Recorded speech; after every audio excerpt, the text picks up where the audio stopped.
Hey, ya peeps, DJMK here, and welcome to another episode of The Lady's Choice. In the last episode, well, we're still trying to figure out who in the world is the Society Swindler. So, today, we are going to find out. So, I hope you enjoy this, because, I'm actually changing up my mic this time, so that's why it looks a little off. And you can see like the noise gate right here, but hopefully it sounds a little better. So yeah, big surprise, I'm actually having another voice acting job, which is excellent because I haven't had work in almost a year, so it's really great to get back into it. So we were going to talk, so our dear Elizabeth here is about to talk to her dear Mr. Laurence Amesbury, and Mr. Montfort has been trying to wake him up, so what's up with that?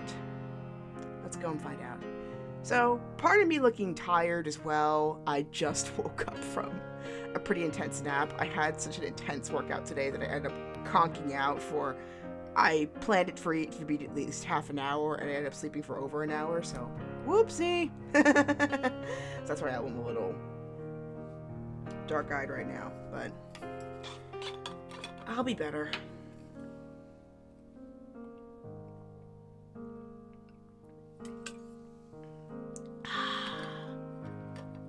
Much better. Anyway, fetch him from his room, won't you? It's gonna take a while for me to get back to my accent because now I'm self-conscious about this night microphone I have not touched in months. So as you can probably tell, my snowball mic has not been functioning properly, so that's why I've been using my headphones for my mic for a while, and then I thought, you know what, let's try pulling out the other one, see how it pans out. So, peeps, meet my Apogee mic. Apogee? My audience. Hello. Anyway, I've been delaying far too long. I'm gonna jump on my phone to chat with you all, and let us continue on with the visual novel hijinks.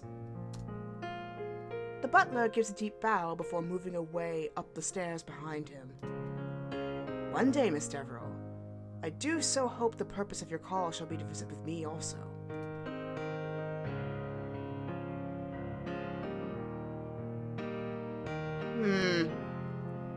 I'm gonna say this one, because I'm gonna see the other responses. But I think I'm always happy to see him too. Of course, I'm always most pleased to see you too as well, Mr. Montfort. I simply have business with Laurence today, but I expect we shall see each other plenty throughout the remainder of the season. Sometimes it feels as though even that is not enough. He takes a step closer, almost closer than should be appropriate between such acquaintances. It seems the only way to find time alone with you, Miss Deverell, is to don a mask and cape. I stumble over the reply, unsure how to react to the knowledge of my meeting with the swindler being so public. Well, sorry for keeping you waiting, Elizabeth. Mr. Montfort moves aside as Laurence marches down the stairs to stand between us, a bright smile lighting his face. And what do I owe the honor of such a visit from you today? I was walking in the park with Arabella and Ernest, and I wondered if you would care to join us. Your house is not far from where I left them, so I thought I would call in. I am most glad you did. I've been cooped up in this house all morning. A walk would be most welcomed, especially one where you are my partner. He is shameless! This dude's shameless! I catch his gaze, suddenly most glad I decided to call upon him. If you will excuse me, there is... Mr. Montfort trails his words, and Laurence and I quickly break our captured gaze. There's something I must arrange. He gives a sudden bow and marches away.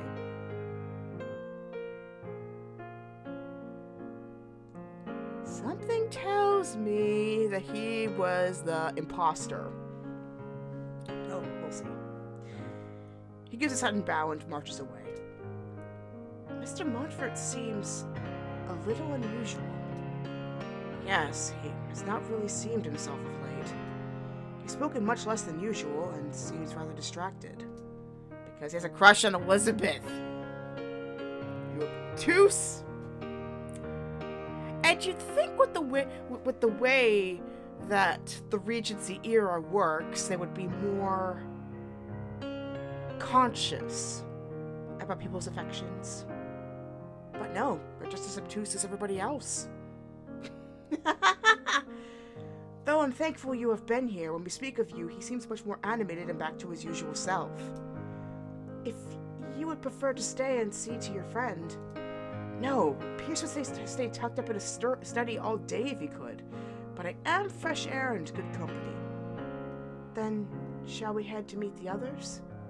Indeed. Let us go. We managed to meet up with the others without incident, all of us pairing off as usual.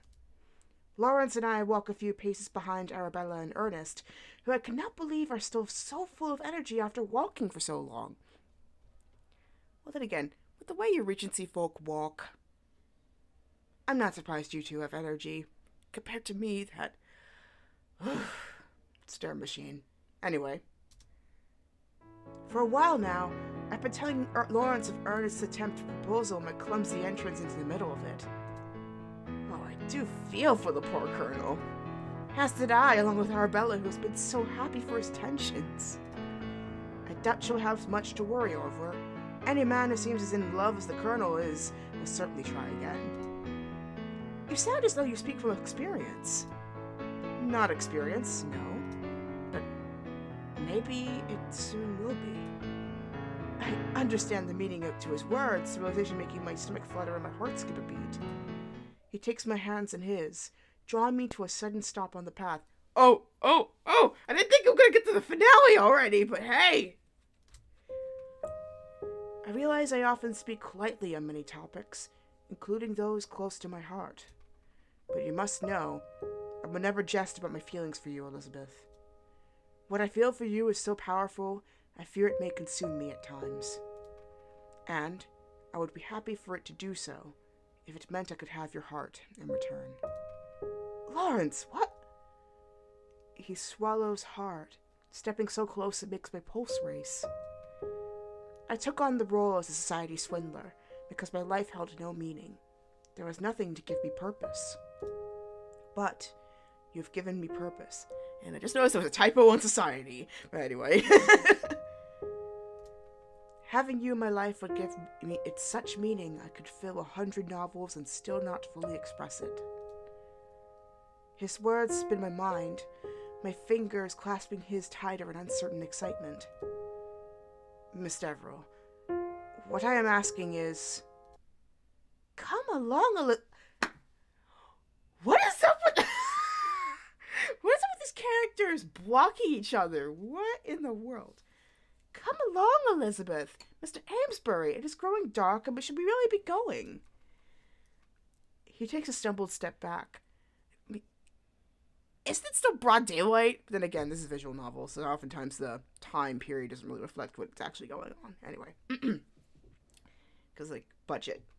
Anyway. He takes a stumbled step back, glancing over his shoulder to where Arabella called to us. I feel suddenly much more tuned with Colonel Foxley. Night settles in faster than expected, and we end up walking through the remainder of the park in near darkness. Laurence's arm settles about my waist as we walk, keeping us steady through the gloom as we try to stay on the path. Ah, I think I see the main street just ahead. There's a collective sigh of relief. The cold beginning to settle upon us as heavy as the dark.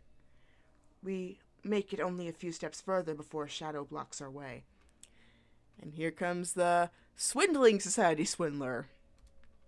Boom! I knew it! I knew it! I barely believe my own eyes as I stare at the Society Swindler before us. No, not the real Swindler. This must be the imposter.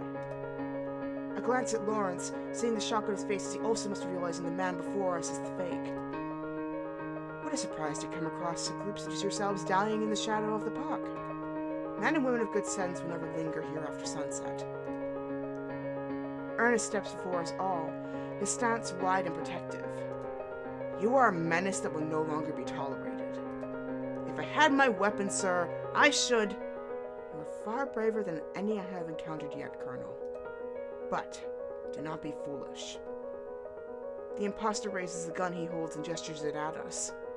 And unlike the one Laurence stopped as a swindler, there is true danger around this man. These things are quite unwieldy. Wieldy. I would not wish for an accident.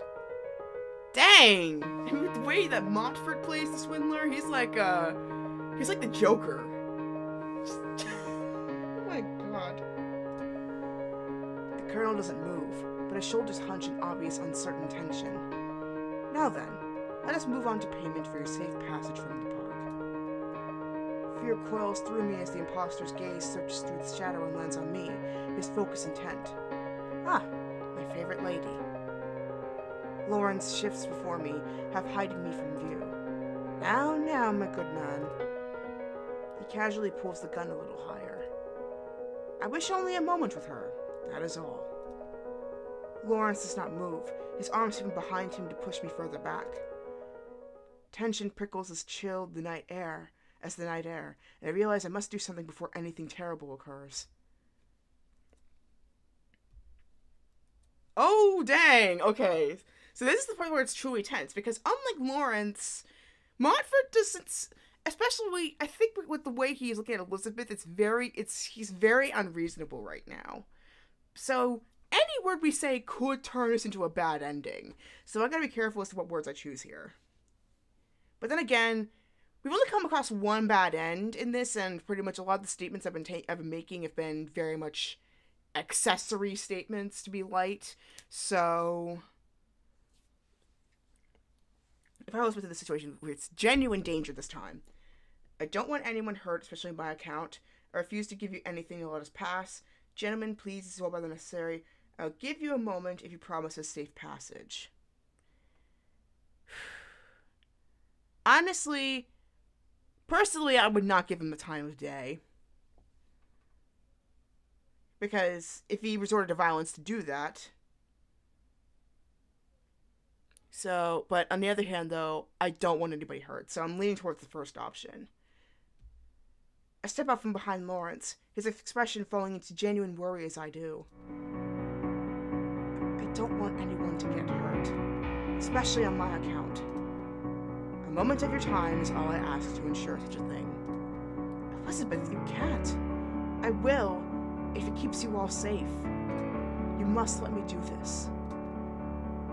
It is a long moment before he gives a small nod of his head and steps aside. With the decision made, the false swindler moves closer towards me. The others are reluctant to move aside, but do so as he once again grips the gun in threat. He pulls me further away from the group, obviously hoping not to be overheard. This is the most wise decision, Miss Deverell. I tense a little at his use of my name, uncertain how this fraud would know of it. Well, there's the newspapers, the gossip, the conversations you've been having with the various society ladies. There's many ways you could have come across it. But anyway. You asked for my time, so what do you wish with it? I gasp as his arm slides about me, taking me close towards him. Unlike with Laurence, there's no chance for me to move away from him as he clasps me tightly against him. You should not sound so repulsed. His tone shifts from the strong, commanding one from before to something much softer. It is your heart I hope to steal, nothing more.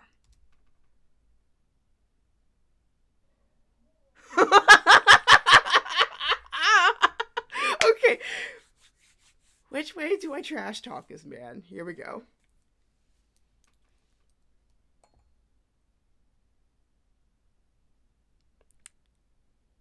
We already know who this guy is, so let's just say it's been stolen by another. Come on. I stare up at him, unable to make out his features through the shadow. And he's still not good. Then again, she's in the middle of a park, so of course he wouldn't. My heart has already been stolen by another. There was a moment of quiet for... Dang it, I think I picked the wrong answer. Oh, God! There was a moment of quiet from him before his arm tightens even further about me. I fear it as such, but... Are you certain it is not better suited to someone else?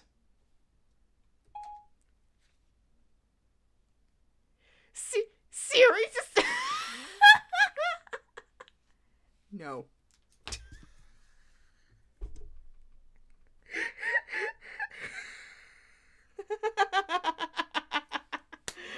Siri's feeling the drama too. Oh my goodness. Oh god. Anyway, are you certain it is not better suited to someone else? I am in love with another, and it shall never change. I cannot help my gaze shifting to Laurence. Now you have an answer. Please unhand me. But you were so swayed by him as a swindler. Why not me? No one's love can be swayed when it belongs to another. And I resent your implications that my feelings are so shallow. I try to push against his chest, but he seems too lost in confused thoughts to notice. I struggle again, but barely manage to move an inch away. A voice suddenly breaks through our tense discussion, and we both glance sideways to see Arabella striding with purpose towards us. Elizabeth has been more than generous with her time. Now let her go. The payment was for her time, not yours. Please move aside, Lady Ashburn. She does not, and suddenly advances closer with Laurence and the Colonel following. I shall do no such thing until you unhand my friend, you brute! Arabella. She suddenly grabs his arm and makes it to yank it off from around me. In apparent instinct rather than intention, he flinches away from her grasp, taking me with him. Arabella only follows, and I attempt to yank myself free as she grabs me once more. In the following scuffle, the false swindler turns back, his arm pulling free. His gun jerks in his hand. Oh, snap! Oh, no. Arabella cannot be dead. No. Arabella, no. She better not be dead. I'll be so mad if she dies. I'll be so mad if she dies here. No.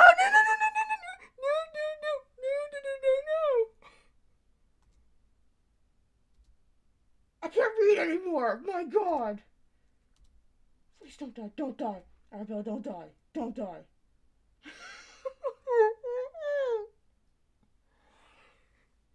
Yo, I did not expect this. Good thing I saved.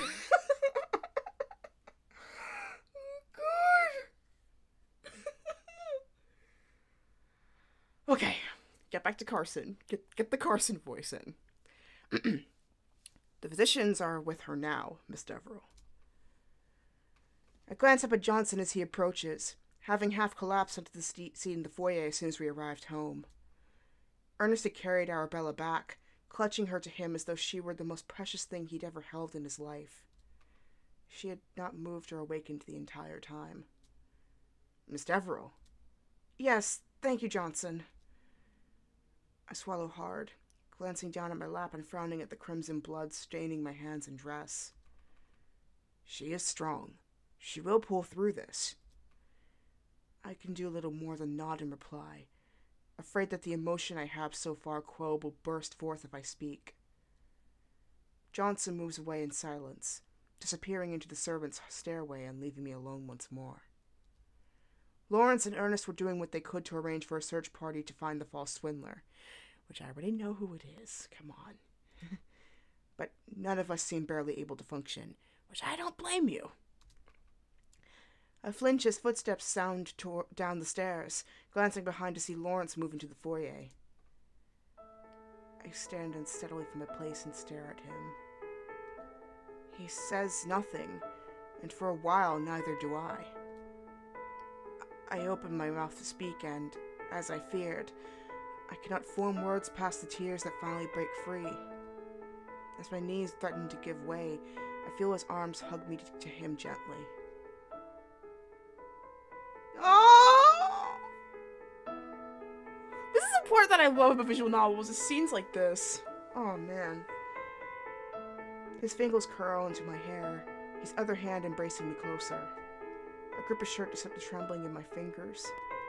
Tears streak over my cheeks, my body shaking violently. He continues to hold me, both of us embracing for what seems hours. A couple of tense weeks pass. The physician's unsure of Arabella's condition. They can do little more for her, so leave her to my care. I tend her every day, trying to ignore the paleness to her cheeks and the labored rising of her chest as she breathes. Oh God, please don't have her die. No. I know if this ends up being a bad end, I know what to pick next, at bare minimum. I know what to pick next that will definitely get him away from Arabella. She just... No! She does not wake. I'm thankful for Laurence's presence during that time, offering help and comfort every day. Ernest is also a constant figure in our house, his fear for Arabella weighing on him heavier each day as she does not wake. Oh, thank God. But then one day... Johnson! I scurried downstairs, finding Arabella gone from her room. Arabella is... in the drawing room. What? Johnson smiles, possibly for the first time in weeks. Lady Ashburn is taking tea in the drawing room. I do not respond, fleeting hope taking hold within me as I rush into the next room. I stumbled to a stop in the doorway, staring at my friend sat on the sofa, a teacup clutched a little unsteadily in her fingers. Good morning, Elizabeth. Her voice is somewhat strained as she's fully rested against the back of the seat, but she is well.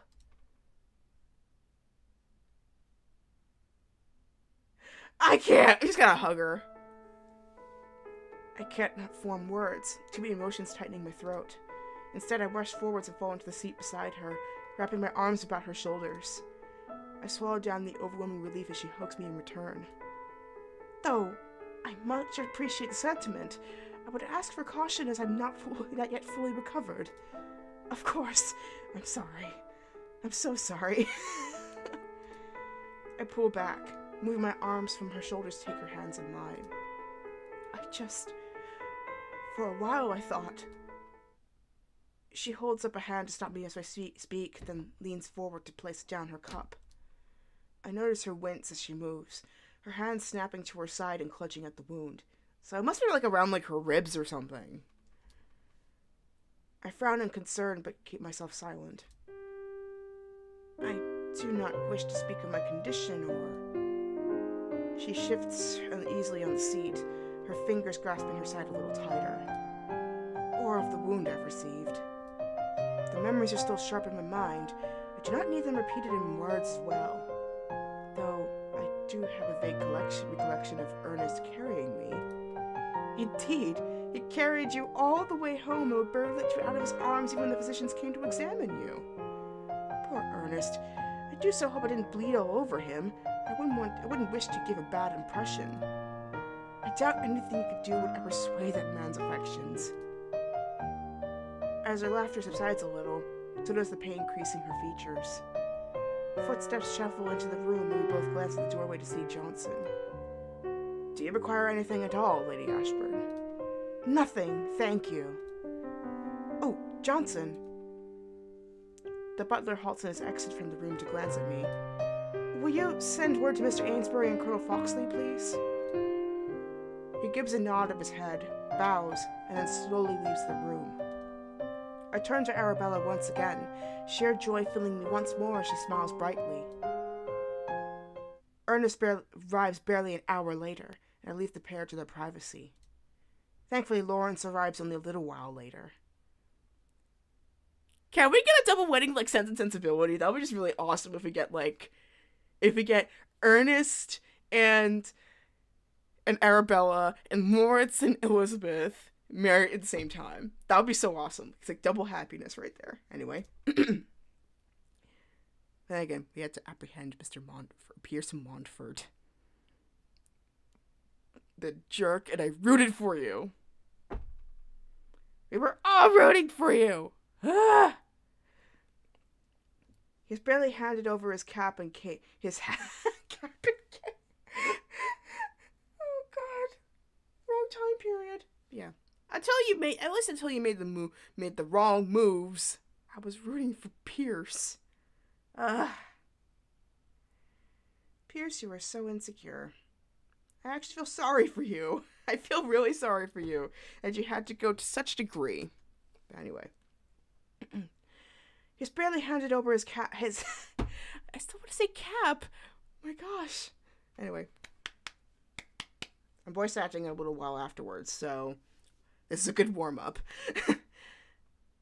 In case you're wondering, I am an audiobook narrator and a voice actor, so part of the time I do this, the rest of the time I'm like behind the scenes reading stuff on my iPad. Anyway.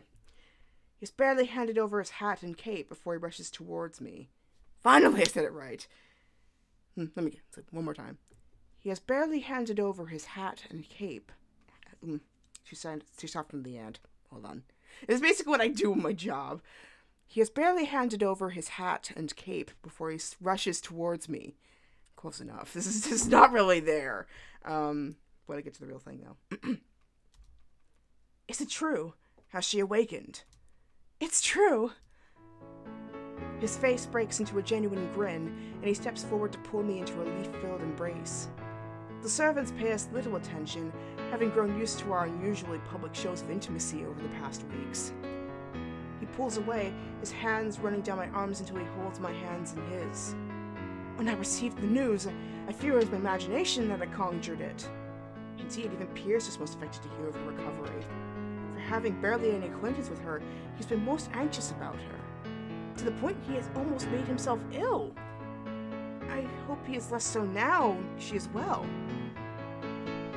He collapsed onto a seat at the news, but he seemed in better spirits and rushed out of the house. He better turn himself in after this. That would be the only way he would win in my eyes, if Pierce turned himself in to the police. I smile in response, also uncertain why Mr. Montfort should be so overcome but grateful for his concern. And where's Lady Ashburn? She's in the drawing room, with Ernest. Ah, now I see why you linger in the hallway. I believe they both wish to start their future, especially after this. As do we all. He brushes a curl of hair from my face, his hand then cupping my cheek. These weeks have been trying for all of us, but I realized how much I was affected by you in that time. Your heartbreak is my heartbreak, your happiness my happiness, and I would see it always as such. I believe my heart was yours from the moment we met upon that bridge at the picnic. I have been so long in love with you, but it was not until now that I realized the undeniable strength of that love. Okay, sounds doing good so far, thankfully. Please let this be a proposal, because these are gorgeous words, and I hope my future husband does this. His declaration leaves me momentarily speechless, and I try to blink myself out of my deliriously happy state.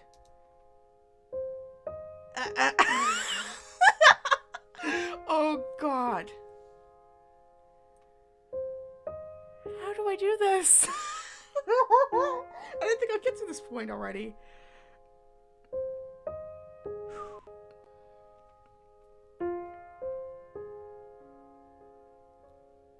Considering the spectators, I think the first option would be very risky, but would very much be in character. The last one would be very much a spoiler, and plus it would kind of take away some of his dignity, so, considering how much he vented. So, I think acknowledging the feelings are mutual will be the safest bet, and also will be just as beautiful. And it reflects the time period, too. So, second option. I have loved you just as long, and with just as much strength. He gives a cheerful laugh, wrapping his arms about me. For a moment, I had my doubts. How could you have had doubts on such a thing? Indeed, how foolish of me. My breathing speeds, his hand presses against my back, his head leaning towards mine. Good thing I did that! I feel good.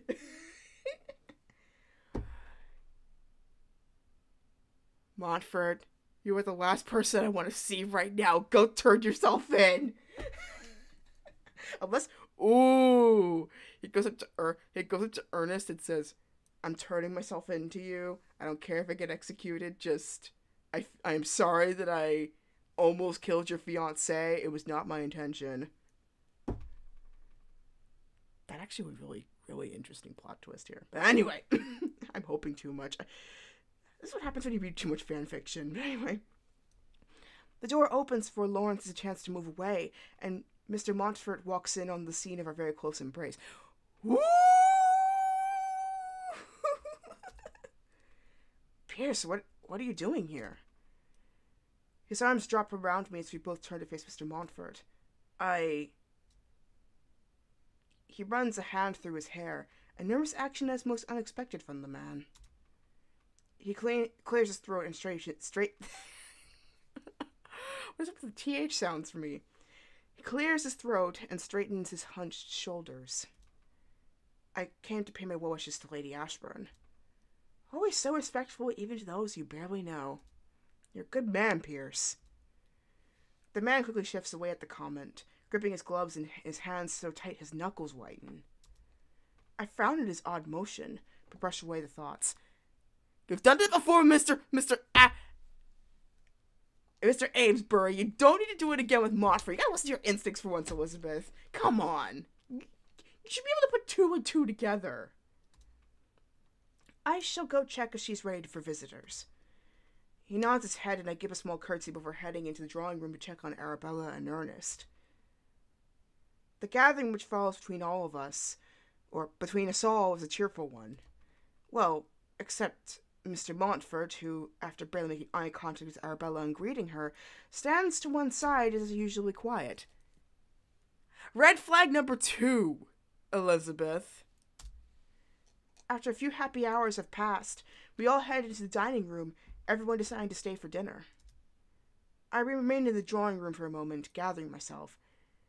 Please tell me you're figuring it out. Only to find someone else remain behind as well. Oh my god! No! Oh, Mr. Montfort, can I help you? He opens his mouth to speak, but instead closes it again and begins pacing. Are you well? Is there something... He stops suddenly and faces me, though keeps his gaze turned away. There is something I must confess, Miss Deverell. And it is something I'm not at all proud of. I'm unsure I'm the best person to hear confessions, Mr. Montfort. Elizabeth, you may want to sit down to hear this one. My attempt at lightning his mood falls flat, and instead I give a nod for him to continue. If you must.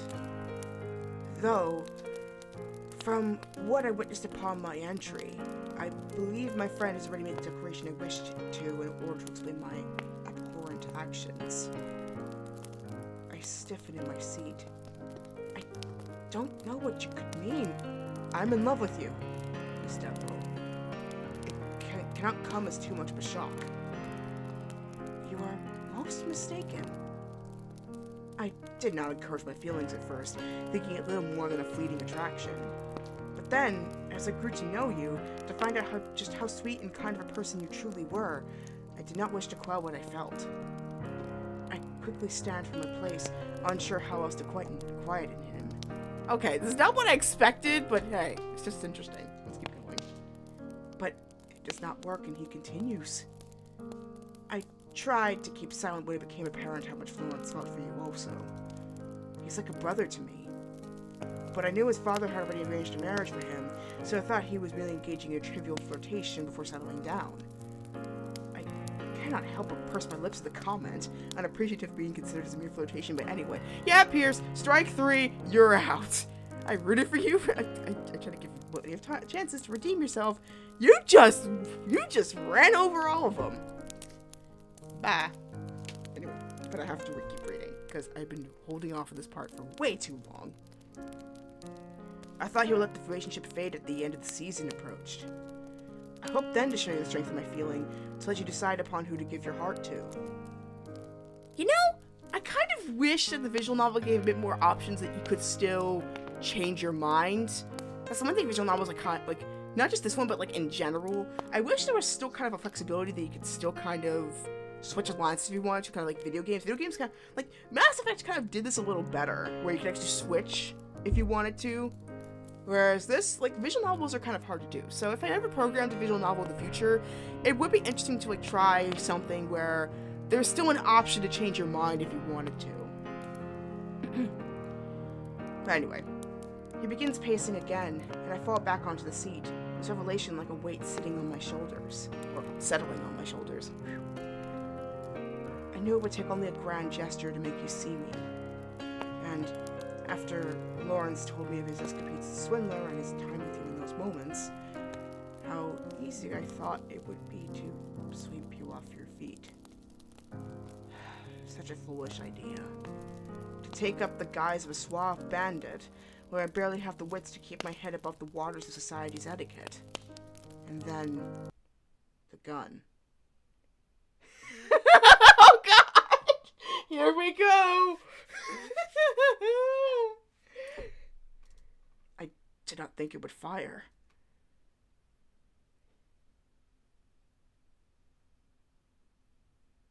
The revealed information takes a while to settle in my mind, to realize just what it is he is saying.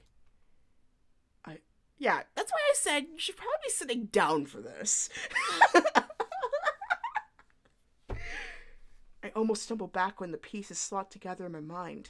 You're the fraud. You shot Arabella. It all suddenly makes sense. His concern for her well-being, his reluctance to look at her, his quietness and unusual behavior. Pearson can't. Oh!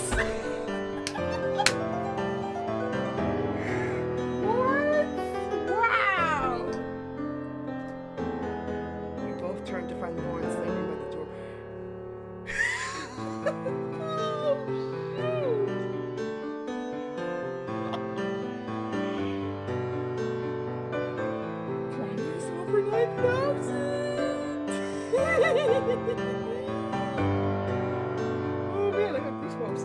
Okay.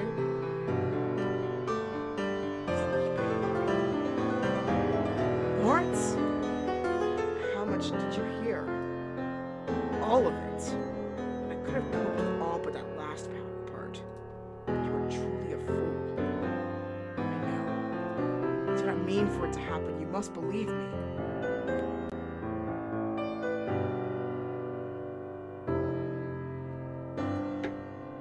You went too far. I do believe you, Mr. Montfort. I can see his shoulders slouch in relief, a sigh escaping him. But I cannot forgive you. His gaze fixes on me for a moment before he gives a stiff nod. I understand. Silence falls heavily on the room, none of us sure how to break it. What would you have of me now? Laurence glanced at me for a brief moment before stepping closer towards his friend and clasping his arm. This is all my fault, Pierce. If I'd been so naive to start this ridiculous charade in the first place, none of this would have happened. We should both be the ones to bear responsibility for what has happened. Oh snap, Laurence! I actually like you more and more now. What are you saying? We will turn ourselves in. But Laurence, your father. I shall have to deal with it. Laurence shifts his gaze to me, and I hold it for the longest moment. I shall wait for you in the foyer. Oh no, you don't! Oh no, you don't! You're gonna run away. I don't believe you. Mr. Montfort brows at me deeply before swallowing hard and leaving the room. As soon as he's gone, Laurence strides towards me and takes my hands. You cannot do this.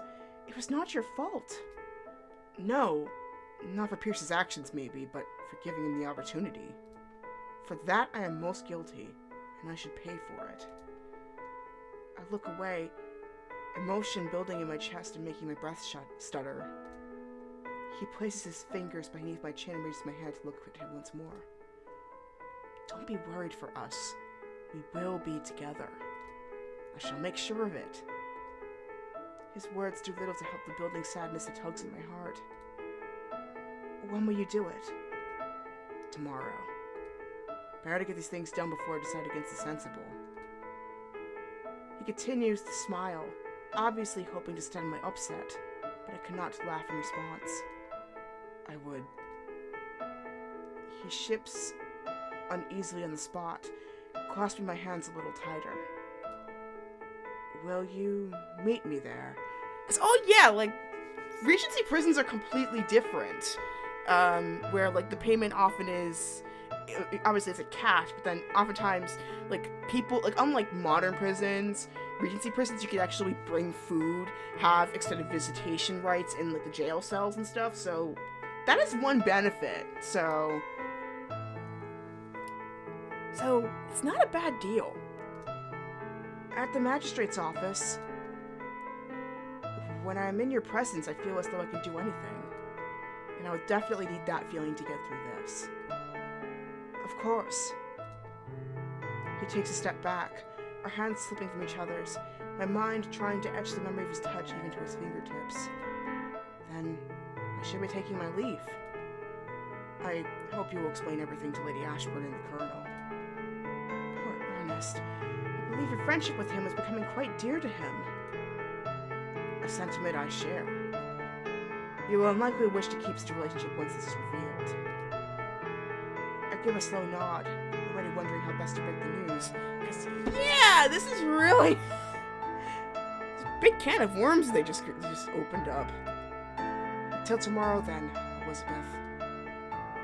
He gives a final lingering smile, our gazes caught for a moment longer. He then quickly leaves. I drop into the seat behind me as soon as I'm alone, clasping a hand to my chest as pain streaks through it. The uncertainty of what is to come sends a shudder down my spine, and I try to breathe through the worry. What comes next will be the hardest thing of all. I stand from my place with unsteady legs and move back into the dining room, ready to explain everything to my friends. Ernest takes the news as well as expected, rising from his seat at the table and pacing the length of the room, a heavy frown sat on his face. Arabella, already having known the truth about Amesbury, is only most shocked by the news of Mr. Montfort's involvement. She's much more forgiving towards the man than I thought about at all. Ernest says little the rest of the night, leaving in a hurry and barely remembering to give us goodbyes. I retire to bed early, nerves about the next day already gnawing my stomach. I sleep little, my dreams and thoughts filled with worry and the thought of no longer having Laurence in my life. As much as I understand why he wishes to turn himself in, my heart pains the idea of no longer seeing him. He's brought such excitement and love to my life. To have it gone, I fear would leave me lessened. The next morning, there's a gentle knock at my door as I'm dressing. Come in. I'm surprised to see Arabella hobbles into the room, looking a little pale. I stand from my place and rush to her side. You should not be out of bed, especially not after a day such as yesterday. I lead her towards the bed, but she shoos me off as she sits. You should not fuss over me. I'm quite well. I raise a skeptical eyebrow at her. Fine. I'm well enough for this. I've been awake most of the night thinking of your situation with Amesbury. The reminder of it makes me pale myself, and I flop down to sit on the bed beside her.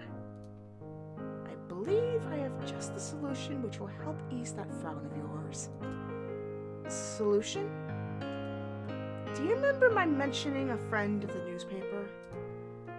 I give a nod, a faint recollection of the conversation in my mind. Well, he may be the answer to the situation. If the Society Swindler were to leave his things and a note on the steps of a prominent journalist's house announcing his retirement, then news would quickly spread. Tales of him would begin to fade, and eventually no one would even think of him any longer.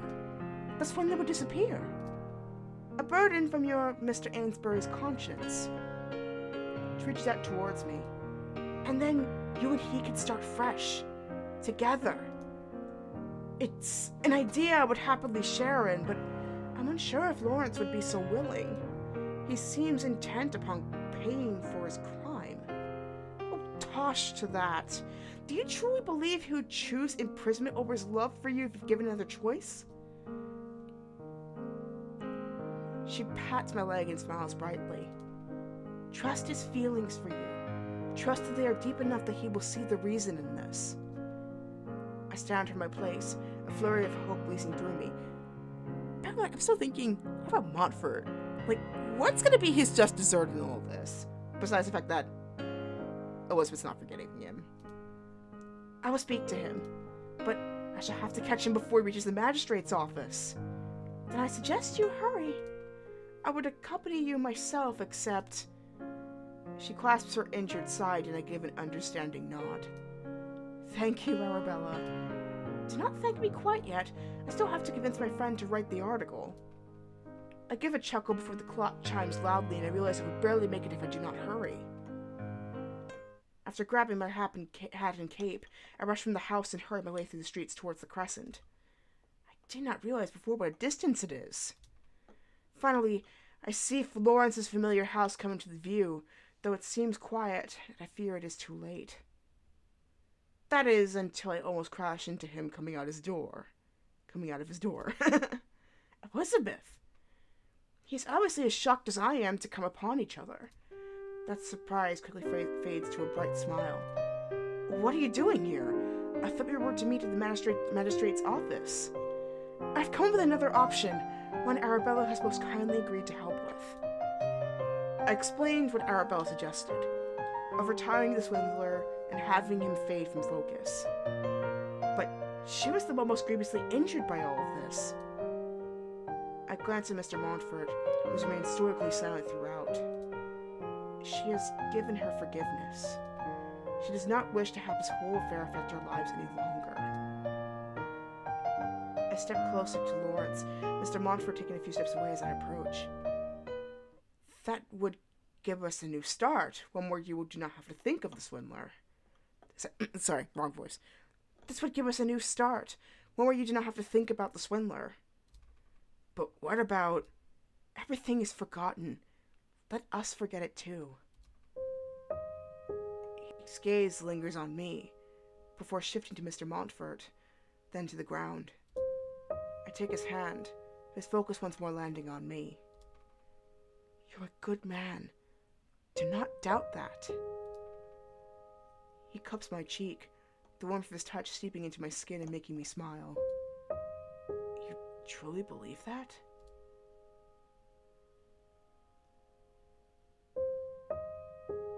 I think he is. He didn't mean any harm. In fact, like, he didn't even use a gun once. I mean, like, he had the gun with him, but I mean, he never used it. So, and it was never armed either. So, but I mean, the fact that he actually had it in the first place, it's really, really problematic, but... you know what? He really just wanted to be one of his Casanova heroes, and I don't blame him too much for that, so... I placed my hand over his. I believe it with all my heart. I would not love you if I did not believe it. Your desire to repent can be more satisfied out of prison than in it. As for you on the... Never mind. I don't know if we're gonna go that way, but let's see. He smiles down at me, the expression warming my heart. I cared only for your opinion. I could not go forward with you if you did not believe I was worthy of your love. And after all that's happened, I fear your opinion of me forever altered. Then you really are a fool. Yes, Amesbury, you are a fool. My opinion of you has never been higher. He gives a light chuckle, before letting his hand drop from my cheek. Looks like we've been given a second chance, Pierce. So it would seem. He dips into a bow in my direction. It is still early. If I grab the cape, then we may make it to the journalist's residence before he wakes. He spins on his heel to rush back into the house, and I cannot help but laugh as I watch him go. How's this going to go down, I wonder? My happiness fades a little as Mr. Montfort steps back towards me. I am unsurprised that you are both to find a happy ending. You both deserve such. I've rarely seen love like yours, even in my own parents. It was foolish of me to ever have doubted the strength of that bond. Though, subtle, I realize he's hoping for forgiveness.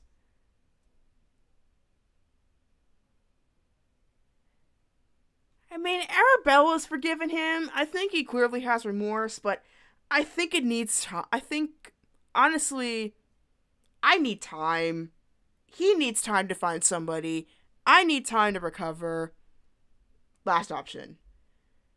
I pursed my lips in uncertainty, wondering how to word my response.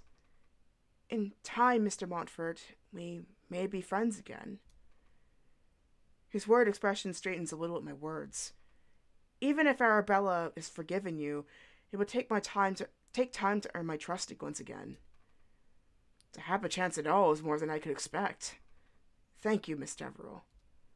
We'll be seeing each other often if you and Laurence are too. He trails his words. He knows, doesn't he? All I mean is to say that it would be good to have some semblance of friendship if we are to be in each other's company more. I agree. He gives a deep bow before smiling at me again, then striding down the street.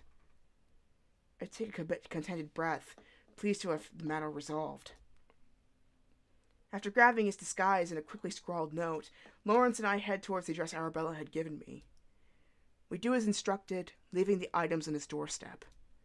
Now all we can do is hope Arabella can convince the man to write the article at all. The next day, news of the Society Swindler's retirement is plastered everywhere about town. Gossip fills the streets, people read the news with excited shock, and there is little else talked about. Then, as Arabella predicted, it is only a couple of days before the news fades. Society Swindler is all but forgotten in favor of something new. Laurence and I cannot help but smile at the realization as we walk through the main street together. And let me double check my sound. A-okay. Alright. I am unsure how to feel about my presence being forgotten quite so quickly. But now he is forgotten, we can move forward into the future. Our future. I wrap my hand further about his arm. A teasing smile suddenly plays at the corners of his lips. I gasp in surprise as he tucks me into a small side street, back against the creamstone wall.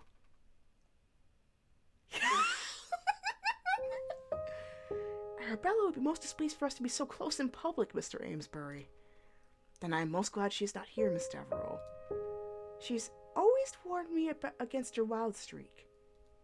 Oh, did she? Your presence here would suggest you didn't listen. His voice catches with heavy emotion. How glad I am you did not.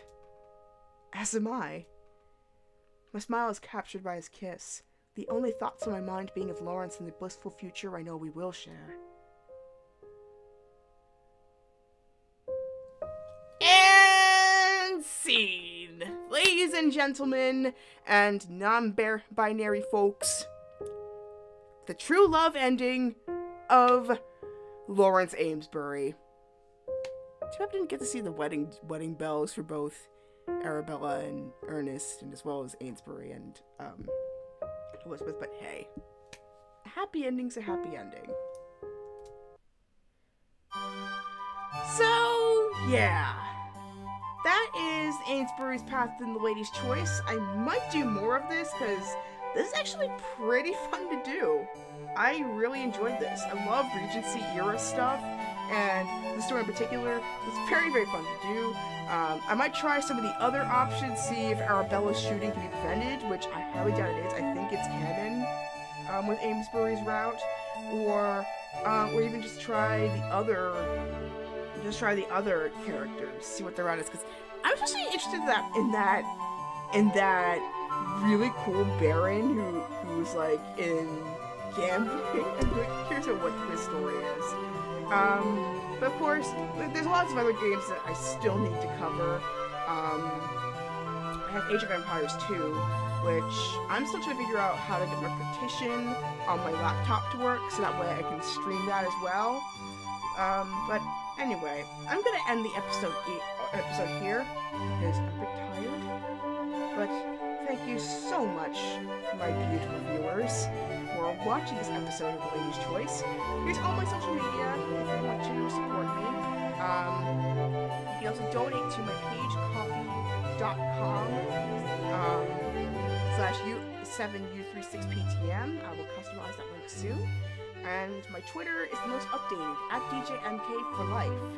I also have Discord, Twitch, Steam, Twitch Network, Vainglory, and Battle.net. And, of course, my YouTube is DJMK Off the Air. The reason why I have a coffee page is because it's to restart my audio live streams. So, I mean, I can do them on my phone, but it's not as cool as when I do it on my computer. So, and finally, a blog. mahokunoichi.blogspot.com. So, thank you very much for following this very, very long series of episodes, and I will see you in the next video. Possibly with the visual novel series called Red String of Fate. That's what it's called. There we go. So, until then, peace out everybody, good night if you're at home, and good morning to everywhere else.